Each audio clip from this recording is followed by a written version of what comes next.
Hello, this is Dennis Crooks with Robart Manufacturing, and I've been doing modeling for 40 some years and started out, of course, with pneumatic landing gear prior to the electrics being available. So what I'd like to do is give a kind of a brief introduction as to how to install and connect pneumatic landing gear. This is a rather basic installation, which would be in, say, a P47.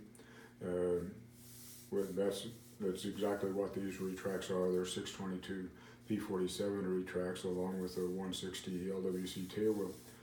So what I do is Robart has a couple of different colors of airline, and traditionally I use something that looks a little more red, in this case sort of pinkish. I always use that as the downside of the landing gear circuit, and then whatever the other color I use as the upside of the circuit. That way I know at a glance on the valve which side is down, which way is up, and if there's an air leak, I know which color to go looking for. I do the same thing on the gear doors, which in this case the open circuit is more important to me than the closed. So I use the red on the open side of the gear door circuit. I'm using the Robart 167 VR variable rate air valves on the mains and the tailwheel. And for the gear doors, they are, as the name implies, the variable rate. These little brass adjusting screws are used to control the exhaust air when you change direction of the landing gear. That way it restricts the exhaust, therefore restricting the movement of the air cylinder. These little brass adjustments are relatively sensitive. I've found that from fully closed to what I consider an operational speed is about 3/4 of a turn. And of course there are little jam nuts underneath those adjusters to lock them in place.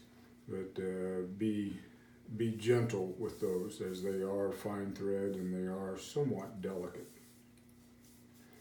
I'm also, just for ease of seeing it, I put in a larger gauge so that you can tell how much pressure is consumed for each landing gear cycle. And of course our standard Robart fill valve. I've already filled the system, as I have our Robart air pump here. However, you'll find in an enclosed area like we're doing this, it gets rather noisy.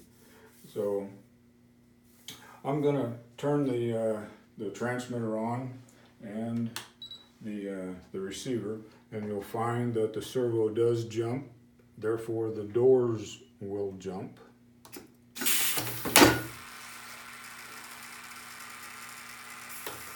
And come back into place. So as we cycle the gear, you'll notice first that the door servo will open the door valve, and then followed by the retract servo to move the mains and the tailwheel.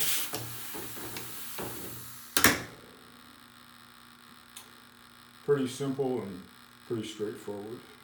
And obviously retracting the gear is just the opposite.